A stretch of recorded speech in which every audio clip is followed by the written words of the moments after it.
Hi friends, మా పాపకి సంక్రాంతికి తీసిన రెడీమేడ్ డ్రెస్సులు అయితే చూపిస్తున్నాను చూడండి. పైన ఇలా బటన్స్ వచ్చినాయి, అలానే 3 లేయర్స్ లాగా ఫ్రాక్ వచ్చింది. దీనికి మళ్ళీ కోట్ ఇలా వచ్చింది చూడండి. కోట్కి పైన కూడా మనకి ఫ్లవర్స్ అనేది ఫ్రాక్ తగ్గట్టు ఇచ్చాడు. చాలా ఇష్టం నాకు ఇలా కోట్ మోడల్ అనేది, అందుకని చెప్పి ఈ మోడల్లో అయితే తీసాను ఒకటి.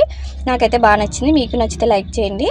అలానే ఇంకొకటి వచ్చి వేరే మోడల్లో తీసాను, అన్నీ ఒకలా ఉండకూడదని చెప్పి. ఇది వచ్చి మనకి క్రాప్ టాప్, పైన ఇలాగా బీడ్స్లో వర్క్ వచ్చింది. మొత్తం కూడా చాలా బాగుంది బయట అయితే లుక్. ఇది వచ్చి క్రష్ మోడల్లో ఉంది చూడండి లెహంగా అయితే. బ్యాక్ సైడ్ మనకి ఎలాస్టిక్ ఇచ్చాడు, అలానే సైడ్ వచ్చి జిప్ వచ్చింది. ఫ్రంట్ నార్మల్గా చాలా బాగుంది.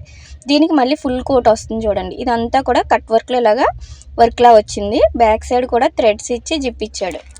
ఎప్పుడు కూడా నేను స్టిచ్ చేసేదాన్ని అండి, ఇద్దరికి మ్యాచింగ్. ఈ ఇయర్ కుదరలేదు, చాలా బిజీగా ఉన్నాను. అలానే బ్యాక్ పెయిన్ వల్ల ఏమీ కుట్టలేకపోయాను. అందుకని చెప్పి నేనైతే ఇద్దరికి మ్యాచింగ్ బాగా కుదిరింది అని చెప్పి అయితే ఇలాగ ఇద్దరికి బాగుంది అని చెప్పి ఇలా తీసుకున్నాను. చూసారు కదా, నాది కూడా సేమ్ టు సేమ్. మీకు ఎలా అనిపించింది కామెంట్ చేయండి, నచ్చితే లైక్ చేయండి.